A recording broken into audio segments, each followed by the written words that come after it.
Assalamualaikum warahmatullahi wabarakatuh. Alhamdulillahi rabbil alamin. Wassalatu wassalamu ala asrafil anbiya'i wal mursalin, nabiyyina wa habibina Muhammadin wa ala alihi wa ashabihi wa man tabi'ahum bi ihsanin ila yaumiddin. Ya ayyuhalladzina amanu taqullaha haqqa tuqatih wa la tamutunna illa wa antum muslimun. Fa inna asdaqal hadithi kitabullah wa khairal huda huda Muhammadin sallallahu alaihi wasallam wa syarral umuri muhdatsatuha fa inna kulla muhdatsatin fid dini bid'ah wa kulla bid'atin dhalalah wa kulla dhalalatin finnar. Ma'asyiral muslimin muslimat, para hadirin rahimakumullah. Alhamdulillah, kita bersyukur kepada Allah Jalla wa'ala karena pada pagi hari ini Allah kembali mempertemukan kita di majelis ilmu ini. Allah kumpulkan kita di salah satu taman dari taman-taman surga. Sungguh bisa hadir di majelis ilmu adalah sebuah pertolongan dari Allah Subhanahu wa ta'ala. Dan ketahuilah bahwa di antara perintah yang berat sebenarnya bukanlah perintah sholat, bukan pula puasa, bukan pula zakat, tapi perintah yang berat itu adalah istiqomah di atas ketaatan yang sudah kita bangun. Betapa banyak kita melihat saudara kita bisa mengawali tapi belum tentu sampai finish. Ya. Belum tentu mereka sampai penghujungnya. Padahal kita sering mendengarkan hadis Rasulullah, innamal a'malu bil khawatim. Amalan itu tergantung penghujungnya, akhirnya. Makanya di antara perintah terberat itu adalah istiqomah. Dan Allah berfirman, fastaqim kama umirtah, maka tetaplah kamu pada jalan yang benar sebagaimana kami perintahkan atau sebagaimana diperintahkan kepadamu, agar kita senantiasa terus nih berada di jalan yang lurus, kita terus nih berada di jalan yang benar, kita terus berada di atas ketaatan. Artinya apa? Ajeko istiqomah, ini yang terberat. Sebagaimana tadi kita katakan, semua bisa memulai, tapi tidak semua mampu sampai mengakhiri. Gak usah jauh-jauh lah, kita sering melihat kajian bahasa Arab. Pertama, 100 sisone untek, kalau siso berarti subhanallah, lu tambah gak siso. Iso siji loro iki ono sisone, iki gak ono siso. Lu semua bisa mengawali. Untuk mengawali itu mudah, tetapi untuk bisa istiqomah di atas ketaatan yang sudah kita bangun berat. Maka apa kata Ibnu Abbas? Beliau mengatakan, "Manuzzila ala Rasulillahi sallallahu alaihi wasallam ayatan hiya asyaddu wala asyaqqu min hadhil ayah alaih." Tidak ada satupun ayat yang diturunkan kepada Rasulullah yang lebih berat, lebih susah daripada ayat ini. Berat, Pak. Ini kata Ibnu Abbas, Pak. Generasi terbaik. Itu loh berat. Apalagi di zaman yang seperti ini. Nek zaman biyen lak godhone gak pati nemen to, Pak. Saiki godhone ora kira-kira. Dari segala penjuru dan segala arah. Ya, dari seluruh arah mata angin. Kanan kiri ngarep mburi. Urung meneh wis cekelan HP, full wifi 24 jam. Ya, bener-bener berat. Tapi inilah yang harus kita perjuangkan. Ya, inilah yang harus kita perjuangkan karena Allah menyebutkan dalam hadisnya, innalladzina qalu rabbunallah tsumma istaqamu tatanazzalu alaihimul malaikah alla takhafu wa la tahzanu wa abshiru bil jannah. Surga inilah yang ingin kita perjuangkan bersama. Kita ingin dimasukkan sekeluarga ke surga. Maka perjuangkan. Tetaplah kamu berada pada jalan yang benar.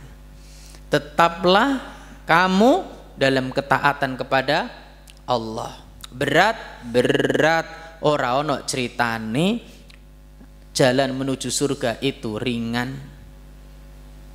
Khuffatil jannah bil makarih. Surga itu dikelilingi, diliputi dengan sesuatu yang terlihat kurang mengenakkan.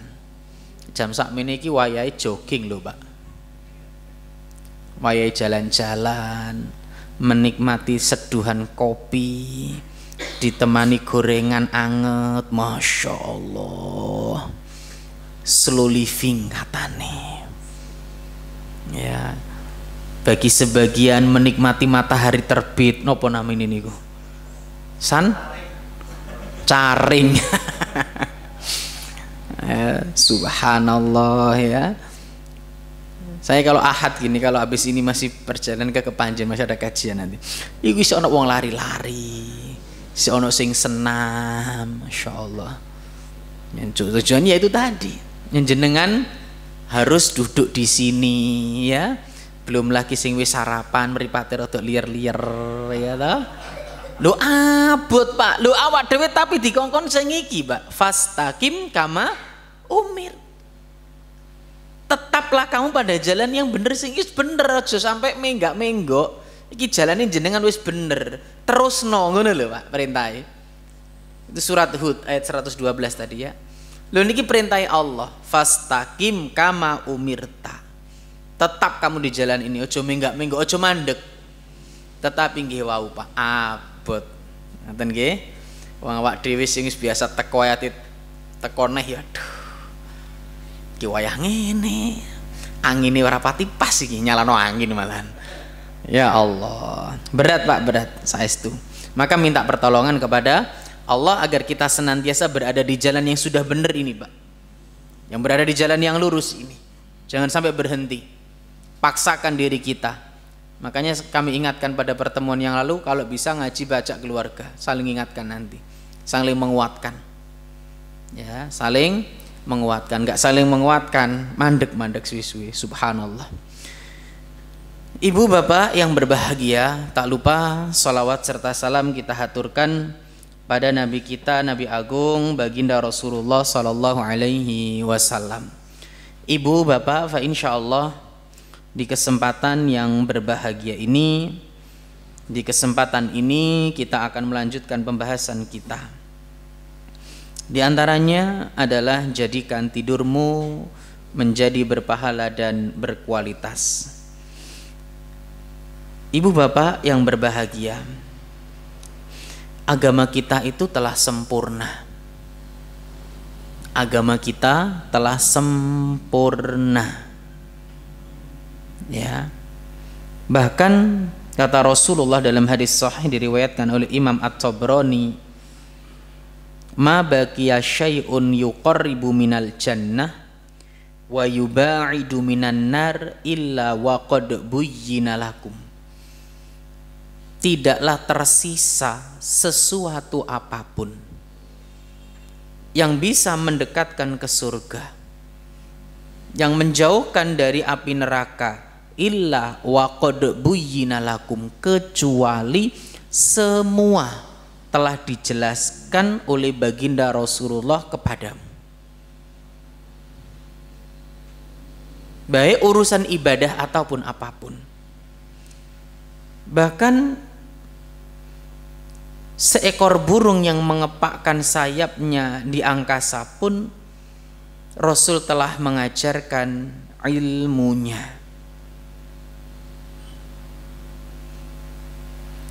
Dan dalam hadis yang lain Rasulullah Shallallahu Alaihi Wasallam pernah menyebutkan,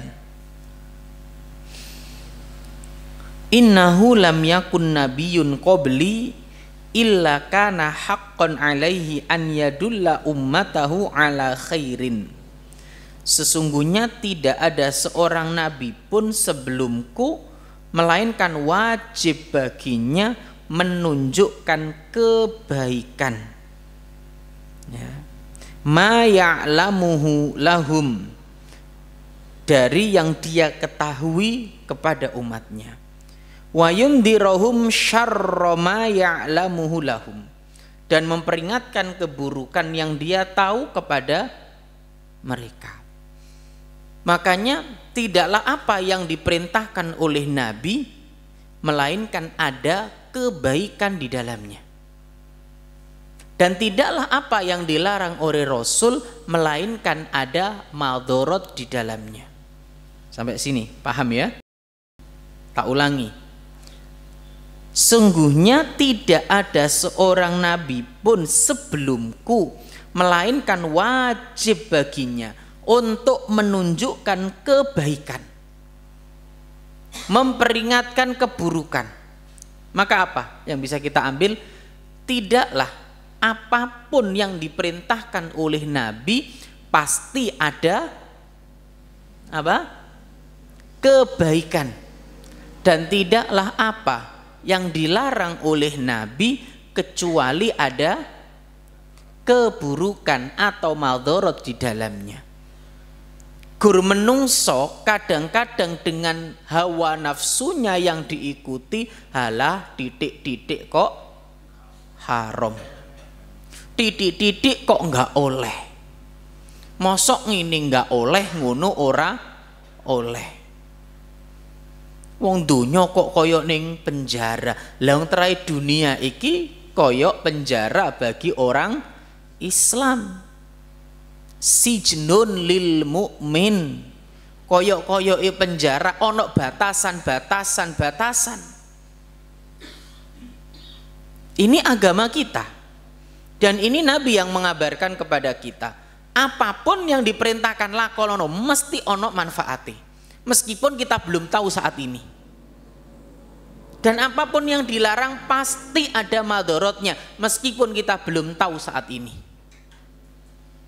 Zaman semono ketika Nabi mengatakan jangan makan daging babi, nah iku lak ora ngono apa jenenge, tapi kene wis dilarang tinggal sudah selesai, pasti ada kemadharatan di balik itu semuanya, dan benar ya. Dan Nabi Muhammad tidaklah mengucapkan sesuatu melainkan wahyu dari Allah. Allah yang menciptakan kita, Allah tahu mana yang terbaik untuk kita, dan Allah tahu mana yang buruk untuk kita, sehingga yang baik itu diperintahkan, yang buruk itu dilarang.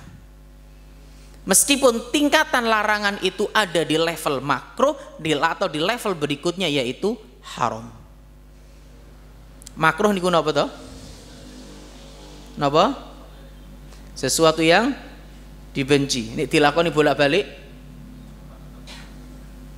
Ya ana wong tua ngomong le aja. Meneh le aja. Le aja bolak-balik kandhani. Nah, paham ya nanti konsekuensi hukumnya? Itu diantaranya. Ya. Termasuk masalah tidur ini. Ya, termasuk masalah tidur. Allah Subhanahu wa taala pernah berfirman dalam surat Al-Qasas ayat 73. Wa mir rahmatihi, dan karena rahmatnya, ja'ala lakumul laila wan nahar litaskunu fi wa litabtaghu min fadli. Dia jadikan untukmu malam dan siang supaya kamu beristirahat di waktu malam dan mencari sebagian dari karunia-Nya di waktu siang. Ini perintah Allah. Bengi ku diciptakno gawe istirahat. Awan kon gawe tandang gawe. Termasuk di ayat-ayat yang lain, ya. Wa huwallazi ja'ala lakumul laila libasa. Dialah yang menjadikan untukmu waktu malam sebagai pakaian. Tidur, istirahat, wan naum subata. Ya, itu malam.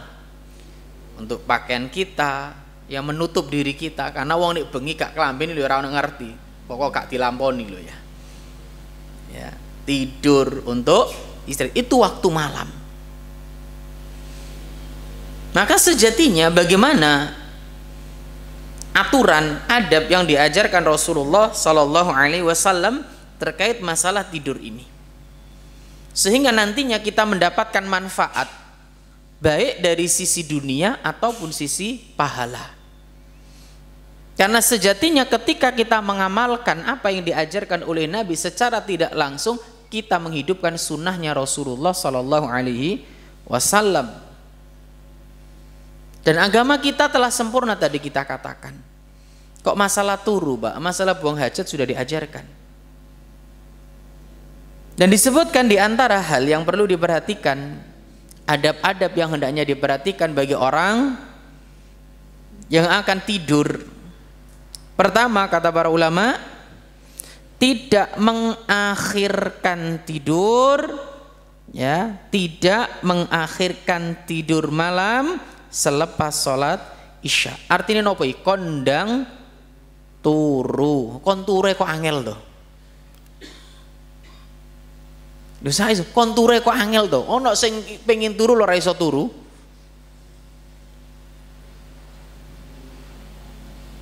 Ya. Awak dhewe marisa iku nek wis mari ndang turu. Disebutkan dalam sebuah hadis, anna Nabiya sallallahu alaihi wasallam yakrahun naum qabla shalah atau qabla shalatil isya wal haditsa ba'daha. Bahwasanya Rasulullah sallallahu alaihi wasallam membenci tidur malam sebelum isya.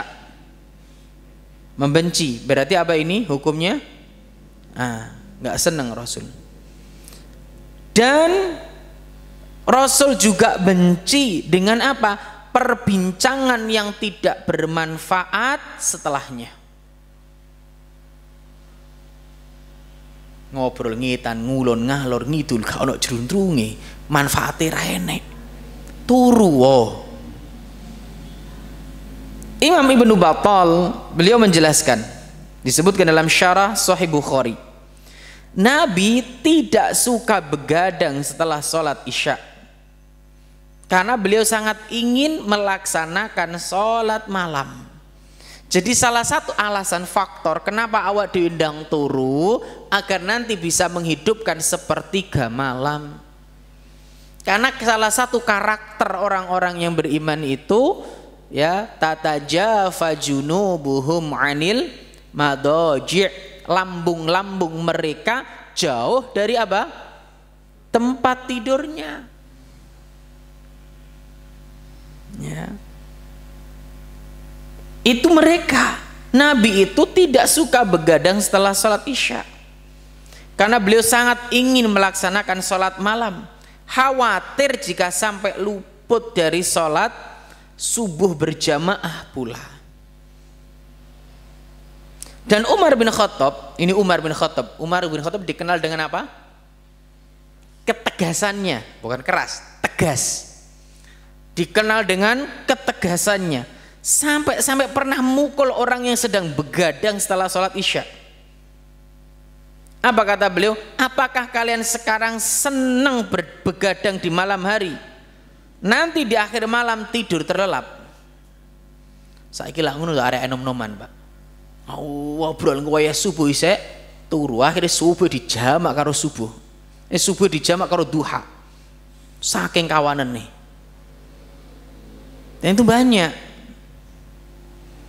Ya. Lebih baik tidur dulu. Ndang. Dan ini perintah Rasulullah Sallallahu Alaihi Wasallam. Umar nggak seneng itu. Rasul nggak seneng. Khulafaur Rasyidin, Umar bin Al-Khattab pun nggak suka hal itu. Maka di antara adab yang hendaknya kita terapkan, nek mari sholat isya dan istirahat no, kecuali memang ada sesuatu yang urgent, ada sesuatu yang penting. Dan ketika kondisi seperti ini, sampaikan kepada istri kita, Bu, nanti tangenono kalau memang saya khawatir ketiduran. Karena orang-orang yang membangunkan pasangannya untuk sholat didoakan oleh Rasulullah Sallallahu Alaihi Wasallam, rahimallahu mra'atan, semoga Allah merahmati seorang wanita, dia bangun sholat malam, dia bangunkan pasangannya. Begitu pula sebaliknya, mungkin ibu-ibunya masih malam, masih begadang nyiapkan, yang mungkin anaknya sekolah PAUD apa TK, soalnya anak sekolah PAUD kan sing sibuk ibu itu, terus mboten. Kadang-kadang guru PAUD tuh nek nginfokno kadang yo ngono to tibake. Ya akhirnya bengi, aduh nggak harap iki sembarang. Oke. Sampaikan pada bapaknya, Pak, engko nek wayah tahajud tangenono. Nggak apa-apa, sampaikan itu. Karena sejatinya waktu yang diperintahkan, dianjurkan adalah tidur ba'da sholat isya. Golak penak atau marisa ndangkon turu, akan ada maslahat di dalamnya. Apa? Kita bisa seger di waktu sepertiga malam. Dan ini penting. Afdhalus shalah ba'dal fariidhah sholatul lail. Salat sunnah yang paling baik setelah salat wajib itu adalah salat lail, salat malam. Ini secara umum, ya. Kemudian yang kedua, di antara hal yang harus diperhatikan pula dari adab tidur adalah hendaknya seseorang itu tidaklah dia tidur kecuali sudah berwudu. Wudunya sama seperti wudu sholat nih. Dawuhipun baginda Rasulullah, idza ataita majja'aka fatawaddo wudu'aka lis-shalah. Apabila engkau hendak mendatangi pembaringanmu, mendatangi tempat tidurmu, maka berwudulah terlebih dahulu sebagaimana wudu untuk melaksanakan sholat sempurna. Tetap sempurna wudunya ini. Ustadz adem, bukankah ada keutamaan wudu dikala dingin? Leres mboten? Wudu. Lah kok nek wudu tambah gak iso turu, Ustaz. Kok alasan apa neh ndang kok? Enek wae tre menungso niku. Ini perintahnya Rasul wudu. Dalam hadis yang lain disebutkan an Abdullah bin Umar, dari Abdullah bin Umar, bahwa Rasulullah sallallahu alaihi wasallam bersabda, man bata tahiran bata fi syi'arihi malakun lam yastaikit illa qala al malaku Allahumma ghfir li abdika fulan fa innahu bata tahiran. Rawahu Ibnu Hibban. Hadis ini dinilai sahih oleh Syalbani dalam Sahih At-Targhib wa Tarhib. Barang siapa yang tidur dalam keadaan bersuci, bata fi syi'arihi malak, maka malaikat akan bersamanya di dalam pakaiannya. Malaikat akan dekat dengannya. Malaikat mendampinginya sepanjang malam. Dan ini bentuk kemuliaan, penjagaan Allah bagi orang-orang yang tidur dalam keadaan apa tadi? Suci. Falam yastaikit illa qalal malaku, dan tidaklah dia bangun hingga malaikat itu berdoa, Allahumma ghfirli abdika fulan fa innahu bata tahiran. Ya Allah, ampunilah hambamu ini karena dia tidur dalam keadaan bersuci. Lho Pak, jenengan turu iku lho Pak didongakno malaikat. Nggak kurang piye to Pak dhewe iki. Dan ingat, doaul malaikah mujab atau diijabai, mustajab, diterima oleh Allah Subhanahu wa ta'ala. Ini doanya malaikat.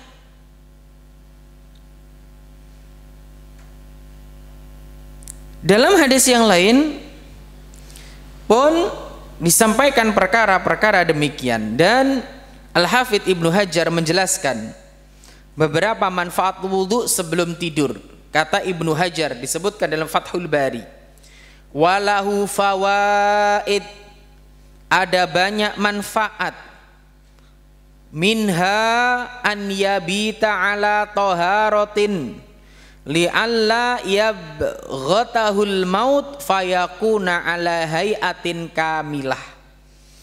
Di antara manfaat wudhu sebelum tidur, kata Ibnu Hajar, pertama, orang yang tidur dalam kondisi suci agar ketika kematian menjemputnya dia berada dalam keadaan sempurna. Maksudnya sempurna dalam keadaan apa? Suci. Itu yang pertama. Karena kita nggak tahu Pak, nyawa kita, ruh kita akan dikembalikan atau tidak oleh Allah Subhanahu wa ta'ala. Karena tidur itu kan juga bagian dari mati. Makanya bangun tidur itu kan itu seperti gimana doa bangun tidur? Alhamdulillah. Ngono tok. Apa? Ba'da. Itu poinnya. Kita dibangunkan dari ba'dama amatana. Ya. Kita dibangunkan tuh, Pak. Makanya kalau orang itu wudhu sebelum dia tidur, andaikan dia wafat saat tidurnya, dia dalam kondisi sempurna. Dan kata Ibnu Hajar pula, wa yu'khadhu minhu an-nadbu ilal isti'dadi lil maut bi taharatil qalbi li'annahu aula min taharatil badani. Dari hadis ini juga terdapat pelajaran agar kita selalu menyiapkan diri menghadapi kematian. Dengan apa? Mensucikan hati. Karena kesucian hati lebih utama dari kesucian badan. Nek kesucian badan nek konjogo, apa meneh kesucian hati. Tak ulangi, kalau kesucian badan saja itu diperhatikan dalam agama kita, apalagi kesucian hati. Idza fasadat jasadu kulluh. Nek rusak sekabehane, Pak. Orang itu nek atine rusak, Pak, nek jare wong Jawa bosok, sekabehane bosok, Pak, saestu, Pak. Orang kalau hatinya rusak, lisannya rusak, Pak. Orang iri, Pak, iku lisane akan ngrasani, akan memfitnah. Leres mboten? Iya, Pak. Makanya lah awak dhewe kon jaga tenanan. Lah, kesucian badan itu loh diperhatikan dalam agama kita, apalagi hati. Masalahnya kita kurang konsen dengan masalah hati ini. Ya, saiki akeh to, Pak. Ya, apa namanya kosmetik sing gari glowing ya, Pak. Glowing fisike tapi jerone seharusnya kita juga fokus untuk mengglowingkan hati loh, ngono loh. Ini bahasa anyar meneh iki mengglowingkan hati. Ben atine bersih, Pak. Ya nek gur awak wae ana jenengan njaluk apa? Kosmetik rego piro lah enek to, Pak. Leres mboten? Klinik perawatan kecantikan oke. Klinik kebersihan hati masjid nggone. Tapi yo sepi Mas, yo gratis. Ya wis gratis, mulih sik dikei gorengan, sik panggah sepi. Allahu Akbar. Jenengan tanya ibu-ibu tuh, klinik kecantikan yang dilak enek. Oh dodolan kosmetik payu kabeh. Ya. Mereknya sembarang itu. Sampai sing pengin instan yo enek. Rong dino langsung ketok glowing, gawe apa? Baik clean mungkin. Subhanallah. Loh, bila kebersihan badan, kesucian badan itu diperhatikan, hendaknya kita juga konsen untuk kebersihan hati. Karena kalau hati kita rusak, Pak. Tapi kalau baik, wa idza sholahat sholahal jasadu kulluh. Kalau baik semua, Pak. Orang nih hatinya bersih, Pak. Ya, orang kalau hatinya bersih itu selalu prasangkanya baik, Pak.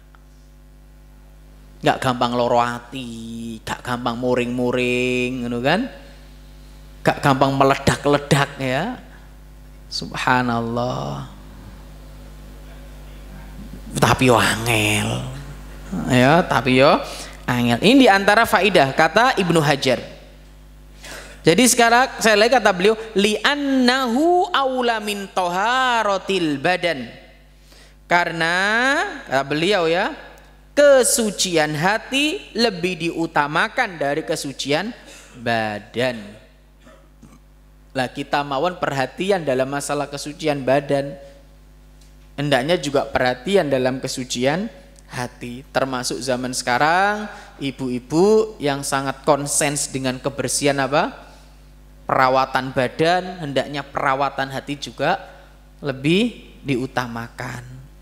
Wis toh orang itu kalau hatinya bersih, insya Allah auranya itu aurai enak, Pak. Nyeneng nih loh Pak, duduk nyenep nih gitu loh. Loh iya, awak dhewe nek duwe kenalan, atine itu bersih, vibes-nya itu ya apa nih vibes-nya itu. Arek saiki ya. Auranya itu enak, Pak, nyeneng nih gitu loh. Kita lihat orang itu nek atine bersih, Pak, iku didelok iku nyeneng nih. Enggak ono rasa-rasa ngedongkol ning ati, Pak. Enak didelok, Pak. Tapi ya masih nek putih terawat tapi nek atine jenengan kok puasa. Lho iku lho subhanallah, nyedek wae males, Pak. Karo tonggo isine gur ngrasani, karo konco isine gur suudon, itu kalau hatinya rusak ya. Makanya kebersihan hati harus diperhatikan. Kemudian kata Ibnu Hajar, wa yata'akkadu dzalika fi haqqil muhdits wala siyamal junub ya. Kemudian lebih ditekankan lagi untuk yang sedang berhadas, terutama orang junub ya. Wa huwa ansyatul aud ya, agar dia bisa kembali segar atau memicu untuk mandi, seger, Pak. Ya. Wa qad yakunu munasyitan lil ghusli fayabita ala taharatin kamilah wa minha an yakuna asdaqa li ru'yahu wa ab'ada min tala'ubi asyaitani bih. Dan di antara manfaat wudu untuk mengundang mimpi yang baik dan dijauhkan dari permainan syaitan ketika tidur. Itu, Pak. Ini kata Ibnu Hajar, Pak. Makanya salah satu ikhtiar kita benjenengan gak ngipising ora-ora sadurunge turu dikongkon wudu duduk ndelok film pomne drama Korea. Penyakit iki malah. Ya, pomne drama Cina. Aduh, loh banyak Pak anak-anak kita sekarang itu tidur ketiduran, Pak. Leres mboten? Ketiduran ditonton HP. Ono apa raten griya jenengan? Oh akeh. Aduh, berat iki. Ya. Padahal itu tadi wudu, ndang turu, perintah tidur. Tapi sekarang subhanallah, inilah saat ini PR kita lebih banyak lagi. Ya, karena turu ae njaluk kancani HP. Jadi sekali lagi kata Ibnu Hajar, salah satu manfaat wudu untuk mengundang mimpi yang baik dan dijauhkan dari permainan setan ketika apa? Tidur, ya. Itu diantaranya. Kemudian kapan toh Pak waktu-waktu kita disunahkan wudu Pak selain mau tidur? Sholat ya jelas Pak, jelas Pak. Nih sholat jelas. Ada lagi? Alon-alon satu-satu. Apa? Mau keluar rumah agar kita tetap dalam kondisi sempurna tadi, ya. Karena kita nggak tahu juga di jalan seperti apa. Saya itu Pak, kita nggak tahu. Kita keluar rumah itu apa yang terjadi kita tidak tahu. Makanya juga ada doa Bismillahirrahmanirrahim. Allah la haula wala quwata illa billah. Wong awak dhewe kadang alon-alon yo dilabak ditabrak saka leres mboten. Nah, ngrasakne kula ngoten niku. Akan iso ngomong. Iya malam-malam Mbak jam 9:30 kalau nggak salah itu. Luwe ngelek mampak met keluar dari rumah sepeda motor alon Mbak. Dek. Tabrak kok jedes tiba sing nabrak wong mendem. Subhanallah. Untungnya nggak sampai jatuh karena kita pakai sepeda ya. Tabrak rodanya tawar, kono munyar. Mas nyapa Mas? Ayo Mas nih kantor polisi wae gak apa-apa. Wah aku iki koncone polisi sekarep. Subhanallah. Iya malah nantang ya. Aku iki koncone sekarep wis. Ya saya tak tanya kantor polisi wis. Gak mentolo, akhirnya mau tak bawa ke puskesmas juga nggak berani karena mendem posisi sini. Akhirnya balik. Subhanallah. Jadi kita nggak tahu, makanya saat di jalan itu kita nggak tahu apa yang terjadi. Makanya wudu yang diperintahkan. Apalagi? Kapan lagi? Apa? Iya tadi. Terus jaga wudu ya. Batal koyo Ali. Ya. Bilal ya terus menjaga wudu. Ada lagi kapan kita menjaga wudu di kondang wudu?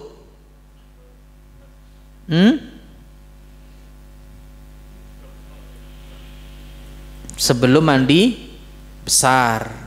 Sunai wudu, maksudnya jangan nggak wudu ya oleh. Ya. Setelah muntah wudu tuh. Ya setelah muntah atau yang sudah punya istri yang belum jadikan ilmu ketika akan mengulangi hubungan badan itu disuruh wudu. Ini ilmu ya kita sampaikan ya, ketika akan mengulangi hubungan badan itu disunahkan wudu. Kemudian poin berikutnya, hendaknya tidur di posisi di mana ya kita tidur di atas sisi sebelah kanan. Artinya rusuk sebelah kanan ini sebagai tumpuan dan berbantalkan dengan tangan kanan. Oh, keringkingan jenengan kok sambat tok isine iki. Ya, isine kursuwah mbatai iki. Ibu-ibu, bapak-bapak yang berbahagia, perlu kita pahami bahwasanya Nabi kita Muhammad sallallahu alaihi wasallam ya, Nabi kita Muhammad sallallahu alaihi wasallam itu kayaknya enggak ukur-ukur, Pak. Sebenarnya kalau kita mau memperhatikan Nabi kita Muhammad sallallahu alaihi wasallam itu sugih ora kira-kira, Pak. Beliau itu pernah sedekah 300 ekor unta, 1 lembah kambing. Saya itu ya, Rasul itu pernah bersedekah sebanyak itu. Iki 300 unta regane pinten, Pak? Jenengan jal hitung 300 ekor unta, dan itu diberikan kepada orang yang benci kepada Rasul.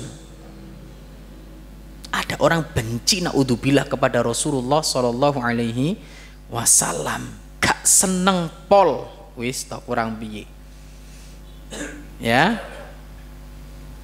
Namanya Sofwan bin Umayyah. Wallahi laqad a'tani Rasulullah sallallahu alaihi wasallam ma a'tani wa innahu la abghadun nasi ilayya.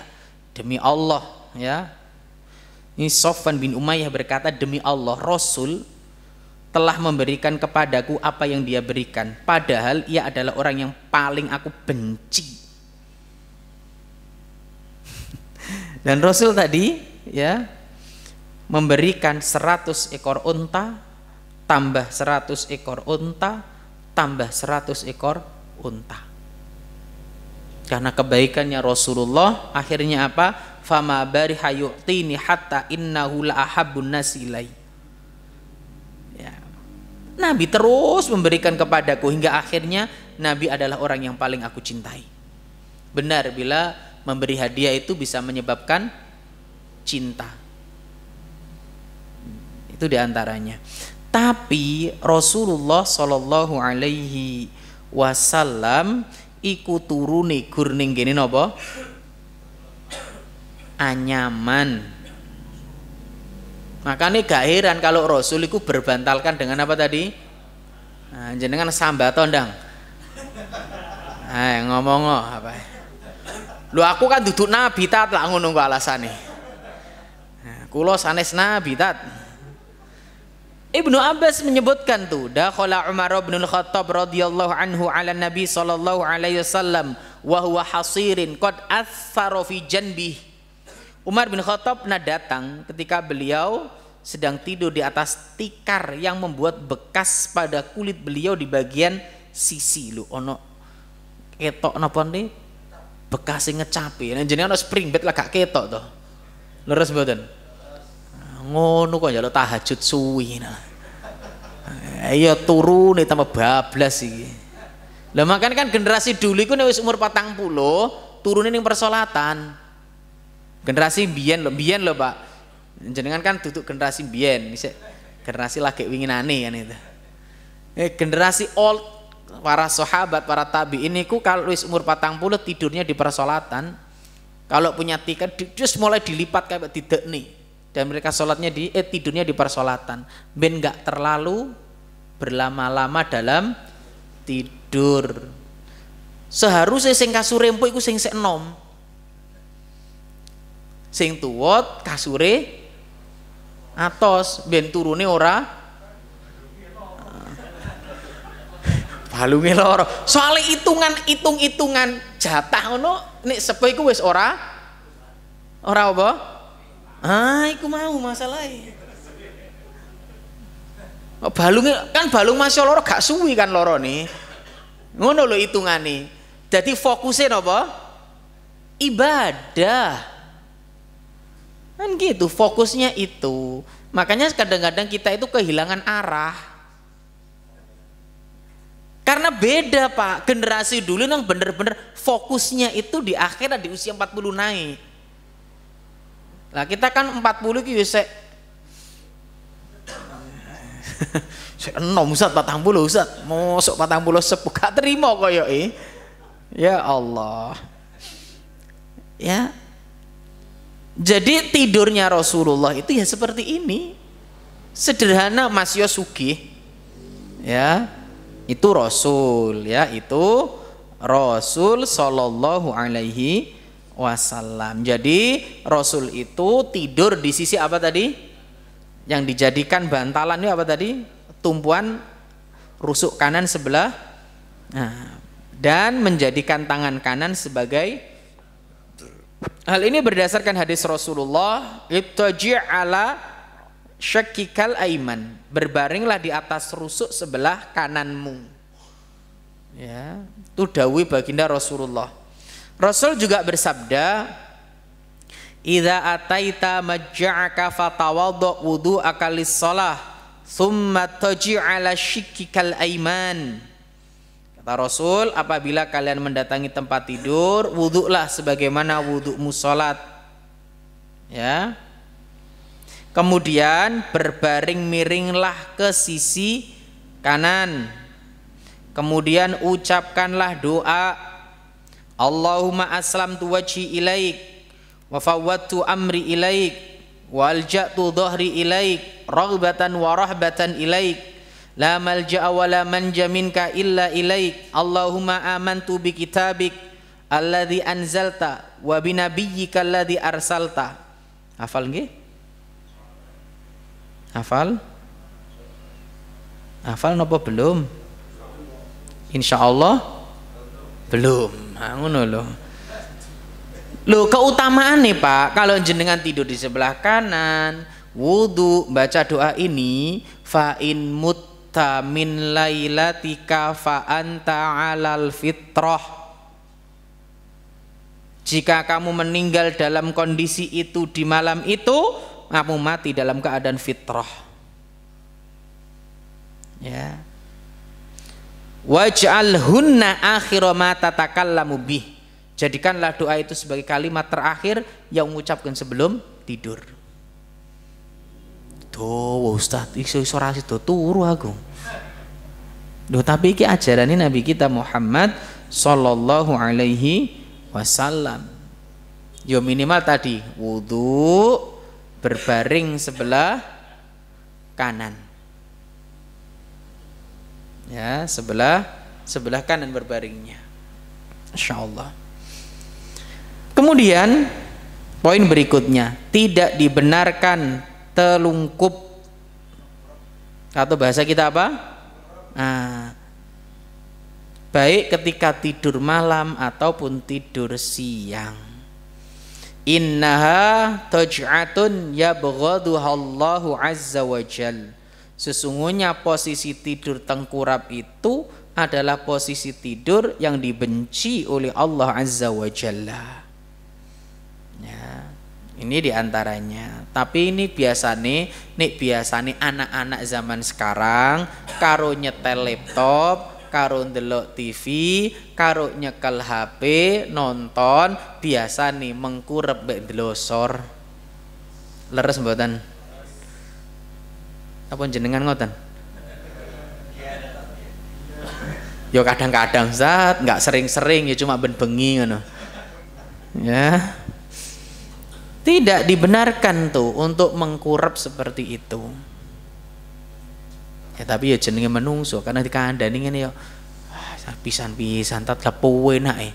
Balik meneh penak. Nek alasane penak, wong ngombe khamr iku alasane ya enak. Wong mangan daging babi ku alasane kriuke enak. Leres mboten? Ya mbuh aku ora tau ngrasane. Ukur tembung jari. Tapi yang kita carikan bukan hanya nikmat, bukan hanya sebuah kesenangan, tapi kita ingin menjadikan tidur kita itu berpahala. Kita ingin tidur kita itu menjadi ladang keberkahan buat kita. Muslim itu orientasinya bukan dunia. Qul inna salati wa nusuki wa mahyaya wa mamati lillahi rabbil alamin. Orientasinya orang muslim itu jelas. Orientasinya itu mencari ridhonya Allah, bukan kepuasan dan kesenangan semata. Makanya meskipun harus berkorban, iku lak dilakoni to Pak kanggo wong karo wong muslim. Leres mboten? Karena orientasinya bukan hanya kesenangan, orientasinya bukan hanya kegembiraan semata, bukan, tapi kesenangan yang kekal dan abadi. Umroh iku lak ra penak to Pak, nek dihitung-hitung nek hitungane wong-wong, Pak. Wong-wong sing gak beriman lho, Pak. Lah nyapo adoh-adoh ngetokno duit, terus muter-muter ping pitu, terus kudu sa'i dari sofa ke Marwah. Iku muter masjid lah ya padha to ping pitune. Ya duit sakmono gawe ngono luwe apik gawe ngene. Belum lagi nek panas yo panas. Lho hitungane ketoke enggak kan seorang muslim bukan sekedar itu, tapi adalah ridhonya Allah. Orientasinya jelas, Pak. Makanya Mas Yosoro nek iku ridhone Allah ya dilakoni, Pak. Itu wong Islam. Coba bayangkan sahabat-sahabat Nabi dalam berperang di awal-awal Islam. Mereka mengeluarkan hartanya, berkorban dengan raganya dan jiwanya, semua itu. Nyapo toh ngonoku. Kembali lagi orientasinya jelas akhirat. Yosoro, Pak. Bagaimana mereka harus pindah, Pak, dari Mekah ke Soro. Wong Mekah Madinah iku duduk kene karo Malang Kota gitu loh. Leres mboten? Duduk kene karo MOG mboten. Perjalanan bis 5 sampai 6 jam. Ditempuh dengan jalan kaki dan jalannya bukan sirotol mustaqim. Bukan jalan yang lurus, bebatuan. Munggah medun. Nek panas yo panas, nek adem yo adem. Tapi ditempuhnya apa? Ridhonya Allah. Makanya seorang muslim orientasinya ini. Aduh, gak enak yo. Turu kok akeh menaturani. Kon wudu sik, kon ngene. Lho nek digalehi awak dhewe orientasine awak dhewe ku tidur berpahala. Selain itu pasti baik, tadi di awal-awal kita sampaikan. Pasti ada kebaikan, masih awak dhewe durung ngerti. Tapi sudah diteliti tidur di sisi kanan itu lebih menyehatkan, bagus. Ya. Ya ini yang harus kita pahami bersama. Tapi nggih jenenge menungso nggih, jenenge menungso. Kadang nggih ngoten niku. Ya.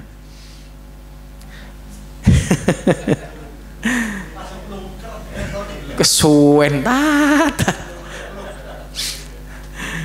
Nggih. Kemudian berikutnya, hendaknya mengibaskan,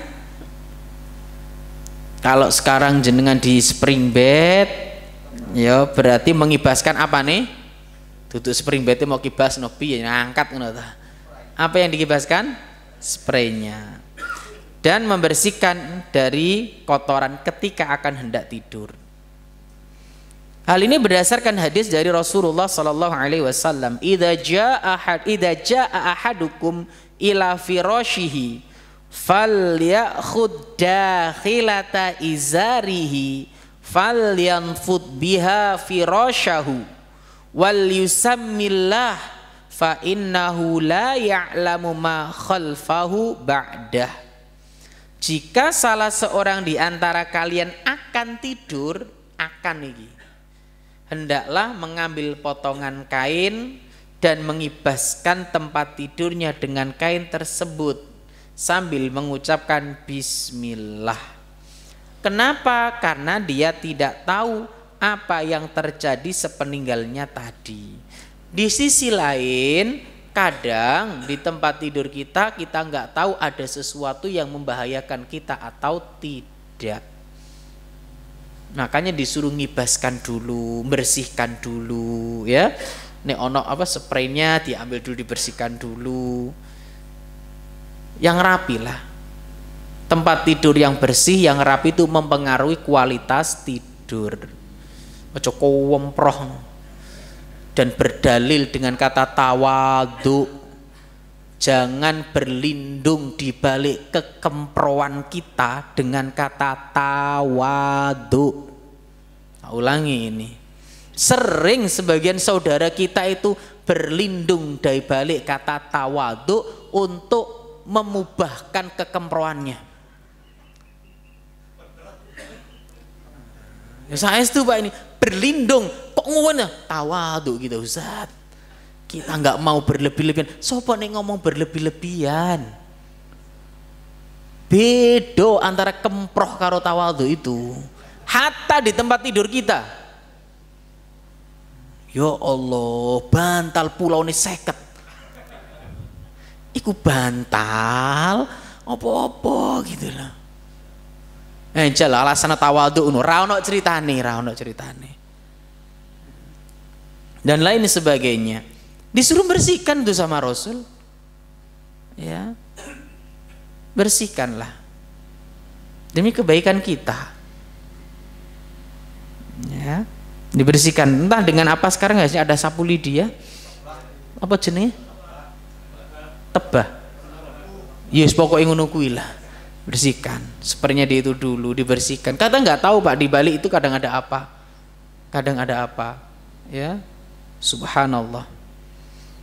Nah, ini penting, sekali lagi ini penting, dan ini sunnahnya Rasulullah Sallallahu Alaihi Wasallam. Ya, ini penting sekali lagi, jangan sampai ya halatat ngono neh engko. Cohula halah wae iki. Ya. Kemudian ibu bapak yang berbahagia, di antaranya juga hal yang harus diperhatikan sebelum seorang itu tidur, meskipun ini enggak umum ya di antara kita, memakai celak mata kalau mungkin. Berdasarkan hadis Ibnu Umar radhiyallahu an, diriwayatkan dalam Ibnu Majah, bisa dilihat nanti dalam Syama'il Muhammadiyah tentang biografi Nabi Muhammad sallallahu alaihi wasallam, kebiasaan dan lain sebagainya. Coba nanti sekali-kali dibaca. Dan saya lihat insyaallah di sini ada kajian rutin tentang sirah. Anna Nabiya sallallahu alaihi wasallam kana yaktahilu bil ismidi kulla lailatin qabla an yanam fi kulli ainin thalatha amyal. Rasul itu senantiasa pakai celak dengan batu celak setiap malam sebelum beliau hendak tidur. Beliau sallallahu alaihi wasallam memakai celak pada kedua matanya sebanyak 3 kali goresan. Itu biasanya. Ustaz tahu nggak iso, nggak biasa nggih celak ora iso. Ya kalau bisa diikhtiarkan. Karena ini bagian dari ajaran Nabi kita Muhammad sallallahu alaihi wasallam. Ya. Sebelum kita lanjutkan, ada pertanyaan? Kami persilahkan. Monggo.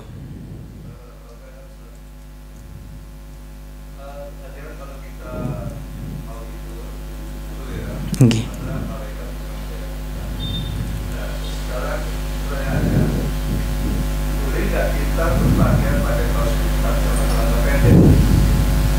Saat ya, terus yang kedua, kalau kita serangan sengaja terus berarti kan malaikatnya mungkin sudah menjelat ya, perlu wudhu ulang gitu Pak Ustaz. Terima kasih. Masya Allah. Boleh nggak kita tidur pakai pakaian lengan pendek? Boleh Pak, boleh. Mau tidur pakai lengan pendek, lengan panjang, nggak ada masalah. Selama kita tidur di rumah kita dan bersama mahram kita. Kita pernah sebutkan batasan aurat. Ya, batasan aurat. Ibu-ibu juga pernah saya sebutkan, enggak? Lupa saya. Batasan aurat, kita harus tahu batasan aurat dulu agar nanti kita tidak sembarang. Aurat laki-laki itu batasannya apa?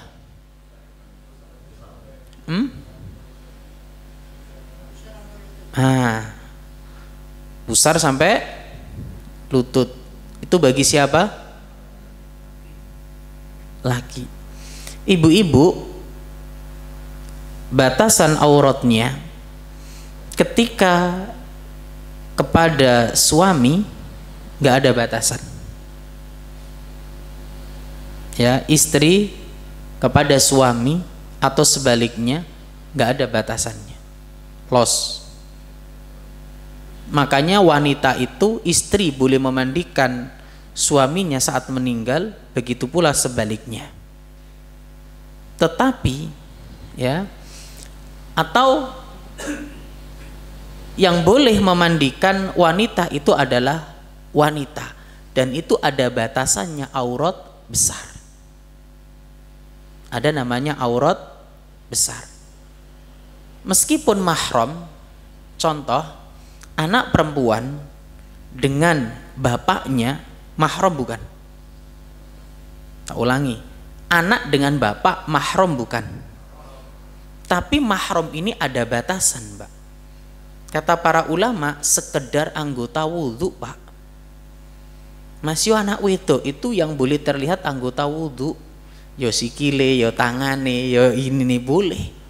Tapi nggak boleh kebablasan. Nopo diantar nih contohnya Ustadz, anak perempuan, kadang kalau masih serumah dengan mertua, dengan ibunya, dengan bapaknya, kalau menyusui sanggon-gon. Nggak boleh ini. Itu batasan itu. Ya. Lu tat kan yo bapakku dia hatta bapak dewe. Boleh nggak bapak memandikan anak perempuannya? Berarti ada batasan. Paham ini ya? Ya itulah diantaranya pokoknya. Lah pertanyaannya tadi, boleh nggak seorang laki-laki tidur pakai kaos lengan pendek? Boleh. Bagaimana kalau batal Ustaz? Wudu lagi, selesai. Ngulak teles menit gak apa-apa. Lah nek ngono tak empet Ustaz. Ya empet. Nggak apa-apa, wudu lagi. Ya. Kecuali bagi yang mengidap kelainan, ben 5 menit mesti untuk itu beda lagi, Pak. Ada kan orang Pak apa ya? Kelainan nih, masuk asam lambung, Pak. Saya itu beberapa hari ini, Pak. Kemarin 1,5 bulan yang lalu. Itu gampang gelegeken, Pak. Gampang kena angin tidik langsung. Itu enggak sebenarnya ada kelainan, bukan kelainan ya, sesuatu yang kurang normal, mungkin kecapean atau kena angin. Lah ada orang juga mungkin ya sering kentut, Pak. Kan ada orang yang beser. Ada kan? Sehingga untuk membatasinya nggak apa-apa dia pakai pempes ya, apa namanya itu ya. Nggak apa-apa. Dia wudhu kemudian pakai itu, bismillah. Mengkadar beser ya nggak kroso, apalagi usianya sudah senja. Jadi kalau emang masih memungkinkan wudhu lagi nggak apa-apa. Wong awak dhewe buang angin lo nggak mesti 5 menit pisan toh. Ya. Dan alhamdulillah nih awak dhewe iso buang angin berarti sehat, Pak. Lho iya Pak, nggak iso buang angin operasi loh, Pak. Leres mboten? Leres. Ngoten nggih? Wallahu taala alam. Satu lagi Ustaz. Wah, semoga. Tidur di sini kan disunahkan hadap kanan ya, Ustaz ya. Nah, gimana kalau kita tidur dengan istri? Istri kan juga disarankan tidur dengan menggunakan tangan kanan. Tapi akhirnya istri nyingkuri kita. Nah, itu kan nggak boleh kan gitu ya, katanya gitu ya. Itu. Ataupun sebaliknya, kita nyingkuri istri karena posisi tidurnya. Yang selanjutnya, hikmah dibalik medis untuk tidur dengan kanan itu apa? Terima kasih. Masya Allah. Aku itu dokter ya. Tapi saya pernah membaca sebuah jurnal. Nanti dibaca. Ustadz, bagaimana kalau singkur-singkuran? Nek nyingkuri bojo yo, ki ono asing belum balik ya. Ada yang belum nikah? Oh, iku sik enom, iku mas-mas apa iku? Belum Mas ya? Kelas berapa Mas? SMP. Masya Allah, dilengkas lulus. Dilengkas TKA Mas, sinau sing tenanan ya. Ya. Yang takon mari ki TKA bulan November ya. Ya ngerti aku ngene-ngene. Ya mudah-mudahan lancar ya Mas ya. Bagaimana kalau saling menyingkuri gitu? Ya dipeluk dari belakang toh Pak. Ngawali dengan ngawalinya usahakan dari sebelah kanan. Nengko nek wis lanjut ya urusan jenengan. Ngoten nggih? Diawali dengan berbaring sebelah kanan. Ya, engko lanjutane jenengan bisa melanjutkan sendiri. Adapun dari sebelah kanan, saya pernah baca jurnal, wallahu alam, tapi nanti bisa dibaca lagi. Saya pernah baca jurnalnya bahwasanya tidur dari sebelah kanan itu lebih menyehatkan. Alasannya apa saya lupa. Nanti bisa dibaca jurnalnya itu. Ya, dari sisi medis ada sisi kesehatannya, lebih bagus untuk kesehatan. Apa jantung atau saya lupa, nanti bisa dibaca ya. Yes pokok ikulah ya. Karena saya nggak dokter ya. Nanti coba tanya pada dokter. Ngoten nggih? Ada pertanyaan lagi online atau apa? Ada Ustaz, pertanyaan dari WA Ustaz. Monggo. Bagaimana sunnah berwudu sebelum tidur dan menjaga wudu bagi wanita haid dan nifas. Nggih, Masya Allah. Ibu bapak yang berbahagia, tadi kita sebutkan tentang wudhu sebelum tidur. Ada sebuah hadis, karena memang ini kondisi junub ya belum mandi, nggak apa-apa dia berwudhu dulu. Aisyah pernah mengatakan, Aisyah ini, karena Nabi sallallahu alaihi wasallam, ini Nabi baginda Rasulullah sallallahu alaihi wasallam. Ini nanti ada dua kondisi bagi wanita, itu ada dua kondisi. Satu kondisi junub, dua kondisi haid. Ini dua kondisi yang berbeda, tidak sama. Junub itu apa sih Pak?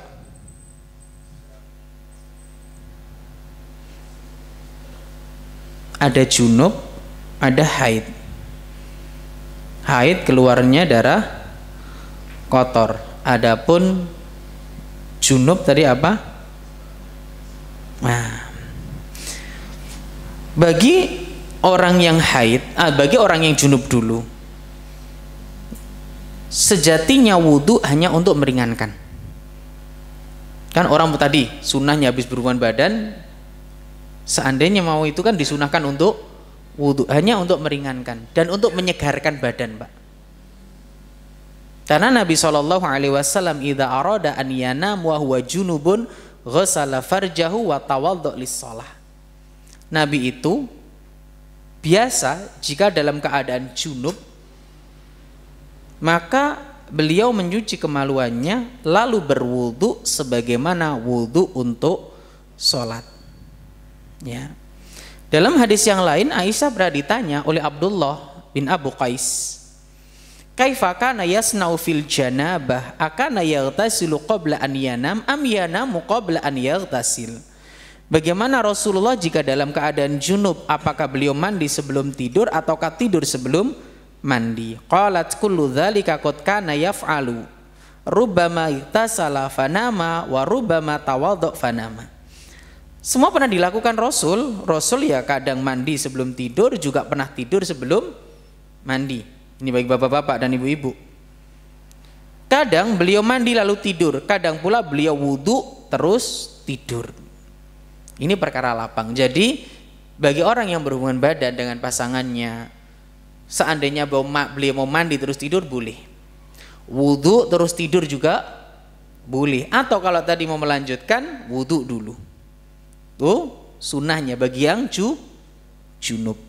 Ya. Adapun bagi wanita haid, Al-Hafiz Ibnu Hajar menukil perkataan Ibnu Daqiq, Imam Asy-Syafi'i mengatakan bahwa anjuran berwudu sebelum tidur tidak berlaku pada wanita haid. Ya. Anjuran berwudu sebelum tidur tidak berlaku pada wanita haid, karena meskipun ia mandi hadasnya tidak akan hilang. Hal ini berbeda dengan orang junub, ya, berbeda. Imam An-Nawawi juga mengatakan, kata Imam An-Nawawi, menurut ulama Syafi'i disepakati bahwa tidak dianjurkan wanita haid untuk berwudu sebelum tidur. Terdapat dalam syarah Sahih Muslim, ya. Jadi ini diantaranya yang disampaikan. Wallahu ta'ala a'lam. Ada lagi? Ada Ustaz. Monggo. Jika setelah sholat isya masih punya wudu atau belum batal, apakah perlu wudu lagi ketika hendak tidur? Nggih, terima kasih, nggak perlu insyaallah karena masih punya wudu. Bahkan sebagian sahabat itu juga kadang wudu satu untuk dua sholat, seperti maghrib dengan isya. Padahal mau sholat kan juga disunahkan untuk, diperintahkan untuk wudu, tapi kondisi masih punya wudu, jadi nggak perlu. Insyaallah demikian. Wallahu ta'ala a'lam. Pertanyaan berikutnya Ustaz, jika berhubungan badan setelah sholat subuh Ustaz, tapi menunda mandi sebelum sholat duhur Ustaz, sekalian mau duhuran, apakah boleh? Sangat boleh. Boleh, boleh, ya, nggak ada masalah. Tetapi mandi setelah berhubungan badan itu untuk menyegarkan tubuh, ben nggak males, ben nggak lemes, ya, nggak apa lemprah, nopo niku lemprah. Yes pokoknya ngono. Itu untuk menyegarkan tubuh. Itu yang disampaikan oleh para ulama. Makanya disuruh mandi, ben segera wae. Kalau bisa mandi, kalau emang nasi. Tapi ya itu loh, salah satu kebiasaan orang Indonesia itu menisan nih loh. Loh kok masalah mandi toh, sholat wae menisan kok. Nggak asaran tak? Engko menisan aduse jam 5. Akhirnya asarannya ya jam, subhanallah. Adus nggak suwe loh. Ya kecuali kungkum bedone. Ya, nggak apa-apa, boleh sampai ditunda sampai nanti jam 10, boleh-boleh saja. Tetapi kalau bisa segera. Wong kita itu kalau membaca hadisnya sahabat, ya beliau itu menjaga wudunya, ya menjaga wudu, batal ndang wudu. Nah, iki emane mana wadil dalam kondisi junub, dalam kondisi waktu yang lama. Kalau bisa segera, kalau memang tidak ada, kecuali keran banyu ning omah mati, banyu entek, jenengan tunda sampai banyu mili ora apa-apa. Insyaallah demikian. Wallahu taala a'lam bishawab. Pertanyaan berikutnya Ustaz, mengenai tidur tengkurap Ustaz, ada larangan, tapi kadangkala kita capek Ustaz, perlu untuk tidur mengkurap, misal dipijat dan sebagainya, itu bagaimana Ustaz? Bedakan antara tidur dan ada perlu tidak mengapa, insya Allah. Kalau memang ada perlu tidak mengapa. Gak mungkin pijet geger iku jenengan gak mengkurep, ra iso. Iku piye nek mijeti terusan, ya? Gak apa-apa. Kalau memang ada perlu, gak mau. Seperti aku puntur di geger ya dan semisalnya. Kalau memang diperlukan tidaklah mengapa. Ya. Selama diperlukan tidak mengapa. Dan kembali lagi ini hukumnya bukan sesuatu yang haram. Gak senang cuma gitu aja. Seandainya sekali dua kali karena kebutuhan tentunya tidak mengapa. Ngoten nggih? Insyaallah demikian. Dari ruangan barangkali ada yang mau bertanya? Jelas insyaallah. Ini sesi 1 loh, sesi 2 belum. Ada satu lagi Ustadz. Masya Allah. Apa ada bedanya Ustadz? Tidur untuk istirahat sama tidur karena taat kepada sunnah? Ada Pak. Innamal a'malu binniyat. Segala sesuatu itu tergantung pada niat. Ada adah, ada ibadah. Ada orang tidur itu hanya kebiasaan sekedar tituru Pak. Tapi ada orang yang tidur agar dia bisa menjalankan sholat malam, agar dia kuat menjalankan ketaatan di esok harinya. Maka fungsi niat itu untuk membedakan antara adah dan ibadah. Ini yang pertama. Fungsi niat yang kedua adalah untuk membedakan jenis ibadahnya. Itu fungsi niat. Contoh, podo-podo rong rakaati Pak, subuh karo qobliyah subuh. Napa sing bedane? Niat. Makan, hukum asalnya apa? Mubah. Ada orang makan sekedar pokok makan Pak. Tapi ada orang yang makan agar bisa kuat mencari nafkah. Dia niatkan untuk ibadah, maka makannya menjadi ibadah. Ya, ini yang membedakan di niat. Makanya penting suruh memperbaharui niat. Wa innamal likulli imri'in ma nawa. Kita itu diganjar sesuai apa? Niat kita. Ngoten nggih? Kita itu diganjar sesuai niat kita. Kok ngono wong salat ae ora bernilai kok Pak, nek niate bukan karena Allah. Paham ya? Jadi fungsi niat itu satu, untuk membedakan antara adah dengan ibadah. Yang kedua untuk membedakan antara ibadah satu dengan ibadah yang lain. Contohnya nggih wau subuh kali qobliyah subuh podo-podo rong rakaate, tapi sing bedakno niku napa wau? Niate. Jelas nggih? Insya Allah. Alhamdulillah, mudah-mudahan jelas bukan belas, dan mudah-mudahan jadi ilmu yang bermanfaat dan kita senantiasa diberikan keistiqomahan oleh Allah Subhanahu wa taala. Wallahu taala a'lam bishawab. Kita tutup dengan doa kafaratul majelis. Subhanakallahumma bihamdika asyhadu an la ilaha illa anta astaghfiruka wa atubu ilaik. Alhamdulillahirabbil alamin. Assalamualaikum warahmatullahi wabarakatuh.